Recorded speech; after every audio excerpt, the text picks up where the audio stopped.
Bonjour tout le monde, konnichiwa, c'est Erika, une japonaise qui parle français. Aujourd'hui, dans cette vidéo, je vous montre la ville de Kyoto sans filtre.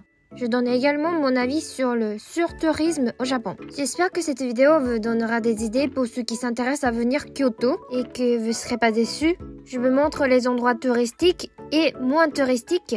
Et je vous dis quelques conseils pour profiter au maximum votre séjour au Japon. Avant de commencer cette vidéo, je me permets de vous présenter le sponsor de cette vidéo, Ubiji. Désolée pour ceux qui connaissent déjà, mais laissez-moi expliquer à ceux qui connaissent pas encore et qui vont bientôt partir en voyage. C'est le service que j'adore, hyper facile, pratique, avec un prix très abordable. Alors, le eSIM, c'est comme une carte SIM, sauf que c'est une carte virtuelle. Avec ça, plus besoin de carte physique. Il faut juste installer l'application et suivre les indications hyper simples. Donc, pas de enlever la carte SIM de votre téléphone, blablabla, machin là. Moi, j'ai pu le faire en 5 minutes sans exagérer. Quand mes amis européennes viennent au Japon, ils utilisent souvent une carte SIM ou un pocket Wi-Fi. Et moi, je trouve que c'est pas vraiment pratique. Pour moi, aller chercher une carte SIM à l'aéroport, ça prend du temps, plus d'argent. Parce que bien sûr, les cartes SIM sont en général plus chères à l'aéroport. Et enlever sa carte SIM pour installer une autre dans le portable, c'est compliqué. En tout cas pour moi, on risque de la perdre. Et un pocket Wi-Fi, ça prend de place dans mon sac. Et en plus, c'est lourd. Il faut le charger tout le temps. Moi, je filme mes vidéos avec mon portable. Vous voyez quel genre de personne je suis. Si vous êtes comme moi et que vous préférez simple et efficace, je recommande Ubiji. Et bien sûr, mon code promo. Et plus de détails dans la description. Profitez bien de votre voyage au Japon au maximum avec Ubiji. Allez, retour à la vidéo. Allez, c'est parti. Venez avec moi à Kyoto. Là, je suis dans le Shinkansen. De Tokyo à Kyoto, ça prend à peu près 2 heures. Ça coûte un peu cher, mais ça vaut le coup. C'est confortable et très rapide. Un petit conseil quand vous réservez les sièges. Si vous allez à Osaka, à Kyoto, vers Nagoya, de Tokyo, prenez la place E. Parce que c'est là, vous êtes juste à côté de la fenêtre, le mont Fuji. Donc, si vous réservez la place E, normalement, vous allez voir le mont Fuji magnifique. Sauf quand il fait mauvais. Là, je suis censée de voir le mont Fuji magnifique, là. Mais en général, le paysage est très joli. Si vous voulez économiser, vous pouvez prendre le bus de nuit, mais ça fait mal au dos. Moi, j'ai déjà fait de Tokyo à Osaka, mais c'était désagréable. J'étais très fatiguée le lendemain et j'ai pas pu profiter. Là, on arrive à Kyoto, il est 9 h du matin, il y a déjà énormément de monde. Je voudrais vous montrer 2 choses à la gare de Kyoto. La première chose, c'est ce tableau qui est dessiné par les gens qui travaillent à la gare. Je pense que ça a pris beaucoup de temps à créer, mais personne ne regarde. Il y a des conseils, il y a des recommandations et des commentaires des gens qui sont déjà allés à cet endroit. Ensuite, si vous arrivez à Kyoto et vous savez pas trop quoi faire, je recommande fortement l'office de tourisme à la gare. Il y a des informations en anglais que vous ne pouvez pas trouver sur les réseaux sociaux. Parce que le problème des réseaux sociaux, c'est que vous voyez que des contenus avec énormément de vues. C'est photogénique, impressionnant et donc c'est très populaire et il y a beaucoup de touristes. Quand on parle des problèmes de surtourisme, on parle souvent de mauvais comportement des touristes. Mais moi, cette fois, en visitant Kyoto, j'ai trouvé vraiment dommage que les touristes ne peuvent pas profiter de leur séjour à cause des lieux trop touristiques, trop chargés. Même moi, en tant qu'un touriste japonais à Kyoto, j'ai eu des moments difficiles. J'ai l'impression de ne pas pouvoir profiter parce qu'il y avait parfois trop de monde et que je ne pouvais pas avancer, et les gens de Kyoto me parlaient en anglais par défaut. Là, il est 10 h 45, on va aller manger à l'heure bizarre pour éviter la file d'attente. C'est quelque chose que je fais tout le temps quand je vais dans un restaurant populaire sans réservation. Ici, c'est un petit restaurant de pickles cornichons japonais qui s'appelle Tsukemono à volonté. Tsukemono veut dire macérer, mariner ou mettre en saumure. On met les légumes dans du sucre, du vinaigre, du miso, du sel, etc. Il y a plusieurs sortes de tsukemono selon les régions de Japon. C'est un peu comme des kimchi, si vous connaissez, mais pas forcément toujours fermentés. Ça va très bien avec le riz et les Japonais les mangent depuis longtemps. Les Japonais ne mangent pas de dessert, mais moi j'en ai bien besoin. Je suis le futur diabète, j'ai pris une glace au goût de fleurs de cerisier. Et j'ai fait une tâche. Bravo moi! Et là, il est vers midi et regardez comment la rue est bondée. C'est la rue qui va vers le fameux temple Kiyomizu. Je vais vous dire très honnêtement, je n'entendais quasiment pas le japonais. Tout ce que j'entendais c'était en chinois, en coréen et en anglais. Je n'ai jamais vu autant de touristes ici. Je me sentais un peu beaucoup perdue ici. Je n'ai pas l'impression d'être au Japon. C'est un peu ironique car Kyoto est souvent considérée comme une ville typique, traditionnelle japonaise. Et ce qui m'a donné cette sensation, c'est le fait qu'il y a beaucoup plus de touristes que des locaux. À Tokyo, il y a pas mal de touristes aussi, mais il y a encore plus d'habitants. Et comme Tokyo est grand, je peux toujours facilement trouver des endroits pas touristiques. Pour être franche, je n'avais jamais vraiment ressenti par moi-même le surtourisme au Japon, parce que à Tokyo, il y a toujours beaucoup de monde. Et à Shibuya et Shinjuku, des gros quartiers comme ça, je vais pas sauf quand j'ai besoin. Et puis, je connais d'autres endroits sympas avec moins de monde. À Kyoto, cette fois en tant qu'un touriste, je me sentais tellement perdue. Je me sentais tellement fatiguée, alors je suis allée dans un café. Ici, par contre, il n'y avait quasiment aucun touriste étranger, il n'y avait que des Japonais et il n'y avait pas beaucoup de monde. Pourtant, c'était très sympa. Ce qui n'est pas simple, c'est que Kyoto a besoin de touristes. Cette ville dépend totalement, économiquement, de l'industrie du tourisme. C'est pour ça que pendant la crise sanitaire, Kyoto était dans un état de faillite. Il faut donc trouver des solutions pour le tourisme durable. Comme je n'ai pas pu vraiment profiter de ma visite hier, j'ai décidé aujourd'hui d'aller vers des endroits moins touristiques. À partir d'ici, je vais vous raconter comment éviter la déception à Kyoto. Je suis moi-même touriste, donc je ne suis pas sûre si c'est super efficace, mais je fais de mon mieux pour vous donner de meilleurs conseils en vous montrant ma visite moins touristique. Aujourd'hui, j'ai eu aussi la chance de parler avec un chauffeur de taxi sur le tourisme à Kyoto. C'était très intéressant, je vous raconte ça un peu plus tard dans cette vidéo. Là, on va aller à Nanzenji, un de mes temples préférés à Kyoto. Je viens toujours assez tôt le matin, c'est vraiment agréable. Ce n'est pas un temple caché, c'est assez connu, mais comme c'est un peu éloigné du centre et sa taille est assez grande, je trouve qu'il n'y a pas autant de monde. Et puis le chemin vers ce temple est aussi sympa. Souvent les sanctuaires très colorés sont très populaires à Kyoto, mais moi je préfère les temples monotones un peu plus modestes. La première chose qui accueille les visiteurs du temple Nanzenji est la porte Sammon, un bien culturel important. Le terme Sammon désigne 3 portails symbolisant les 3 étapes nécessaires pour atteindre l'illumination dans la pratique bouddhiste. Ku, qui veut dire le vide, Muso, qui veut dire le sans forme, et Musa, le sans activité, que l'on appelle collectivement les 3 portes de la libération.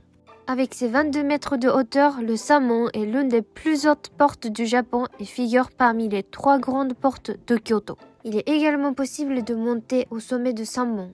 Le temple Nanzenji, orné de la beauté de l'architecture zen, abrite divers paysages magnifiques, chacun avec son propre charme. D'ailleurs, ces explications-là, j'ai demandé à ChatGPT de traduire, donc si vous ne comprenez pas, c'est la faute de ChatGPT et pas moi. Attention, quand les feuilles sont colorées, il y a plus de monde ici.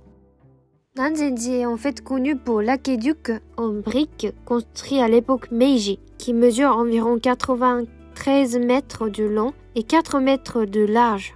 Cet aqueduc, qui rappelle les ponts aquatiques de la Rome antique, fait partie du canal du lac Biwa, reliant le lac Biwa à Kyoto. Ce projet de canalisation a été réalisé entre 1885 et 1890 pour revitaliser Kyoto, qui était en déclin après le transfert de la capitale à Tokyo. La conception de ce canal a été réalisée par Sakuro Tanabe, alors âgé de seulement 21 ans. Tanabe, ayant étudié les techniques modernes de production d'énergie hydroélectrique aux États-Unis, a également contribué à la création de la première centrale hydroélectrique au Japon, la centrale de Keage, utilisant les eaux du lac Biwa. Grâce à cette centrale, les tramways ont pu circuler rapidement dans Kyoto, ce qui a également favorisé l'industrialisation de la ville, notamment la mécanisation de la production textile Nishi-Jin-Ori. Bien que la fusion de la modernité et de la tradition soit devenue un cliché lorsqu'on parle du Japon, il y a dans l'histoire japonaise des éléments occidentaux adoptés lors de l'occidentalisation du pays, tandis que d'autres ont disparu. C'est parce que les traditions japonaises ont perduré malgré l'occidentalisation que cette fusion de la modernité et de la tradition peut encore être observée aujourd'hui au Japon. C'est un aspect que j'apprécie car il témoigne des transformations nécessaires pour survivre à cette époque. Même si cette fusion entre la modernité et la tradition peut paraître un cliché, réfléchir à ce qui a façonné ce cliché aujourd'hui permet de discerner si c'est simplement un produit de la transformation en site touristique ou une réalité forgée par l'histoire. Là, je suppose que vous êtes en train de dire mais qu'est-ce qu'est le film, Erika? J'ai trouvé un gros araignée, un énorme, que regardait un touriste. Aussi, on prend une photo. Mais j'ai pas réussi de filmer. Par contre, vous voyez, c'est couvert des feuilles momiji. C'est très très joli. Ah, regardez, encore un champignon. Regardez, c'est vraiment magnifique. Mais attention, quand vous n'êtes pas très zen, vous allez tomber ici. J'ai vu plusieurs fois les gens qui tombent ici. Voilà, c'était le temple Nanzenji, un de mes préférés à Kyoto. Allez, on continue la visite. Aujourd'hui, on va faire un chemin que j'aime beaucoup. On commence par le Nanzenji et ensuite on va aller vers le chemin de philosophe. Tetsugaku no Michi. Ah, regardez, Red Café.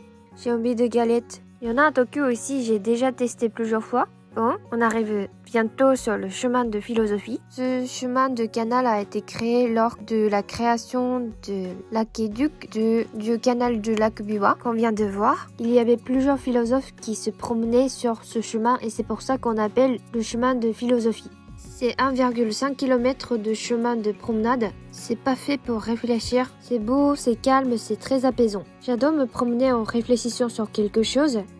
Cette fois, donc, je réfléchissais à comment on peut faire pour le tourisme durable, comment on peut profiter de la visite à Kyoto. Et moi, qu'est-ce que je peux faire? Quand on parle de surtourisme, on parle aussi de l'effet des réseaux sociaux. Alors, est-ce que j'en fais partie de ceux qui causent le surtourisme au Japon? Je me pose parfois trop de questions et que ça me fait mal de temps en temps. Mais en même temps, c'est ma spécialité. C'est moi. Il faut juste trouver le moyen de vivre avec. Bref. En me promenant ici, j'ai décidé de faire cette vidéo en vous partageant mes ressentis et mes conseils. Donc, mon premier conseil, c'est un peu banal comme conseil, mais visitez tôt le matin. Faites attention car les magasins n'ouvrent qu'à partir de 10h ou 11h, donc cela ne fonctionne que pour les sanctuaires et les temples ouverts tôt le matin. Tous les lieux ne sont pas ouverts tôt et certains temples ont des horaires de visite fixes. Donc il faut faire attention. Mais en général, les visites se terminent vers 16h. Donc je visite tôt le matin et je me couche tôt le soir. J'ai trouvé vraiment agréable de se promener tôt calmement. Ensuite, mon deuxième conseil, c'est d'apprendre l'histoire et se renseigner sur les lieux qu'on visite. En apprenant pourquoi ces lieux sont célèbres et pourquoi ils sont importants pour les Japonais, je pense qu'on peut mieux en profiter. En connaissant l'histoire et les anecdotes des lieux visités, vous pouvez créer votre propre expérience. J'ai vraiment ressenti qu'il était important de sortir du tourisme passif en se préparant soi-même. Je suis en train de réfléchir à l'idée de créer un guide rempli d'histoires et d'anecdotes locales que seuls les habitants connaissent. Si vous pouviez voyager avec ce guide, je pense que vous pourriez profiter davantage de votre visite. Qu'en pensez-vous? Voilà, c'est la fin de ce chemin de philosophe. Et ici, il y a la rue un peu plus commerciale, un peu plus touristique, vers le temple Ginkakuji. Je me suis arrêtée dans un petit café pour une petite pause. Ensuite, j'étais un peu en retard, donc j'ai pris un taxi et c'est là où j'ai eu la chance de discuter avec un chauffeur de taxi sur le tourisme à Kyoto. D'après lui, le coût de voyage à Kyoto augmente progressivement, notamment le prix d'hôtel. Les touristes japonais qui veulent économiser, ils vont dormir à Nara, qui est juste à côté de Kyoto, dont le prix d'hôtel est apparemment beaucoup moins cher. Il continue à me raconter encore et encore. Il disait aussi que dans certains restaurants de Kyoto, les réservations des touristes étrangers et celles des clients japonais sont séparées. Il est vrai que les clients étrangers dépensent beaucoup plus souvent et attirer ces touristes est important pour les affaires. Mais ils ne peuvent pas se permettre de perdre leurs clients japonais fidèles qui les ont soutenus jusqu'à présent. C'est pourquoi certains établissements réservent du temps uniquement pour leurs habitués japonais le week-end et différencient également l'accueil entre les touristes étrangers et les clients japonais. Là, on est en train d'aller vers le temple que ma mère voulait visiter. Ce n'est pas du tout touristique et pas du tout connu comme temple. Mon troisième conseil pour profiter de Kyoto, c'est d'engager un guide. Pour moi, ma mère est mon guide, donc je n'ai jamais besoin d'engager de guide à Kyoto, mais je pense que c'est une excellente idée de visiter avec un habitant pour découvrir des endroits cachés ou méconnus. Le temple que ma mère a choisi cette fois-ci était vide et vraiment magnifique. Avoir un guide permet aussi de ne pas se soucier de se rendre dans des lieux bondés ou trop touristiques. Cela réduit le stress inutile et permet de profiter davantage des visites. Même si un guide peut être un peu cher, je pense que c'est une bonne idée d'engager un guide au moins pour une journée. Bon, ma mère n'habite pas à Kyoto, donc on s'est perdu un tout petit peu, mais on arrive enfin dans un temple qu'on voulait venir. Il y a personne, mais vraiment magnifique. Je suis venue dans ce temple pour admirer la peinture au plafond réalisée en collaboration avec un artiste contemporain.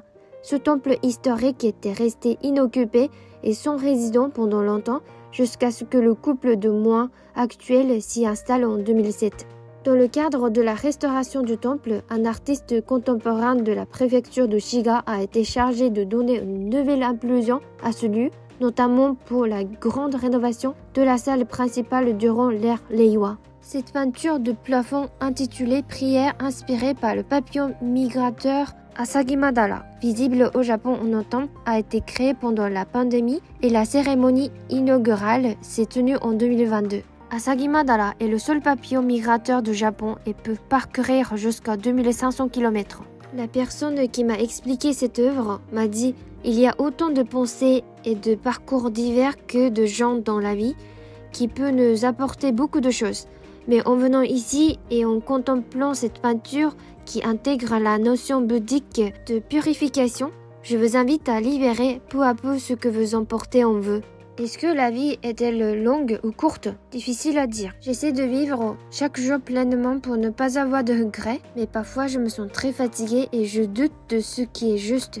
En venant ici et en contemplant cette peinture, j'ai trouvé un peu de courage. D'ailleurs, la peinture du dragon juste à côté a été récemment identifiée comme une œuvre de plus de 200 ans et pourrait bientôt être rendue inaccessible pour des réparations et des études. J'ai eu la chance d'avoir pu visiter ce temple maintenant. Moi aussi, je souhaite purifier mon cœur et aborder les choses avec un esprit pur pour repartir sur de nouvelles bases.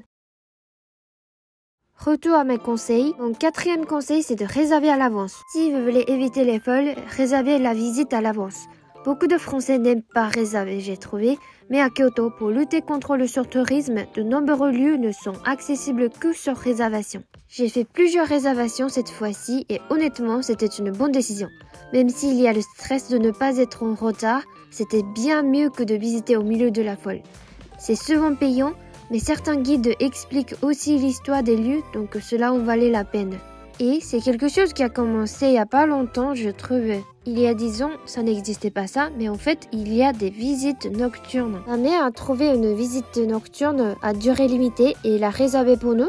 Alors je vous montre. C'est une visite dans un temple Kenninji, le temple le plus ancien de Zen à Kyoto. Comme vous voyez, c'est pas du tout Zen. Je trouve que c'est tout simplement joli. Personnellement, moi j'aime bien quand il y a un concept ou un message, une histoire derrière cette exposition. Mais parfois c'est bien de ne pas se prendre la tête et juste essayer de profiter le moment. J'oublie parfois de sentir, j'ai tendance de penser tout le temps, trouver une réponse ou une solution. Parce que j'aime bien. Mais parfois, je pense qu'il faut juste sentir la beauté de la vie. Apprécier le fait de pouvoir être là, c'est quelque chose que j'ai tendance à oublier. Les deux sont importants.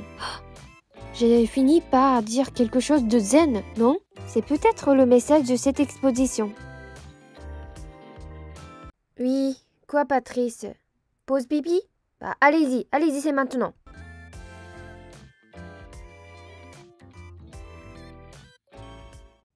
Voilà, c'est la fin de cette vidéo. Merci beaucoup d'avoir regardé cette vidéo jusqu'à la fin. Je ne sais pas si cette vidéo était intéressante pour vous parce que j'ai l'impression que j'ai raconté des choses banales. Mes conseils sont pas extraordinaires. Donc, en tant qu'un contenu sur YouTube, je ne suis pas sûre que c'était intéressant. Mais j'ai raconté honnêtement ce que j'ai ressenti en tant que touriste japonais à Kyoto. J'espère sincèrement que les voyageurs qui viennent au Japon peuvent vraiment profiter au maximum. Il y en a beaucoup qui me disent que c'est leur rêve d'aller au Japon, de voyager au Japon. Alors je suis vraiment contente, mais en même temps j'ai peur de leur déception. Franchement, je me sens très privilégiée d'avoir autant de monde qui s'intéresse au Japon. Honnêtement, parfois c'est un peu idéalisé et fantasmé. Mais je pense que c'est important d'avoir un endroit de rêve où on peut s'enfuir parfois parce que la vie n'est pas facile. Et puis moi-même, j'apprends beaucoup au regard des autres en échangeant des avis. En fait, j'apprécie plus la culture japonaise qu'avant et je suis encore fascinée par les différences culturelles qu'on a entre le Japon et la France ou alors encore avec d'autres pays. Je trouve que c'est fascinant d'avoir autant de différences culturelles et y trouver des points universels aussi. Je suis reconnaissante, je suis privilégiée de pouvoir partager ça sur ma chaîne YouTube, sur mes réseaux sociaux et qu'il y a autant de monde qui regarde. J'espère vraiment pouvoir continuer comme ça encore, apprendre et découvrir plein de choses sur ma culture, sur ma propre culture et aussi sur les cultures des autres. Et tout ce que je fais aujourd'hui, tout ce que j'ai aujourd'hui, c'est grâce à vous, grâce à votre soutien, votre présence ici. Bon, un petit spoiler, j'ai été invitée pour un événement à Kyoto par Chambre de commerce française au Japon. Donc, j'ai eu la chance de participer des ateliers des artisans à Kyoto. J'ai tellement hâte de vous partager tout ça. Il y a beaucoup de travail, mais je suis trop contente, je suis trop heureuse de pouvoir faire ça. Pour finir cette vidéo, encore une fois, merci beaucoup Ubiji d'avoir sponsorisé cette vidéo et surtout de m'avoir fait confiance. N'hésitez pas à donner un coup d'œil dans la description sur le lien pour le détail de service eSIM chez Ubiji. Arigatou gozaimashita. Mata ne!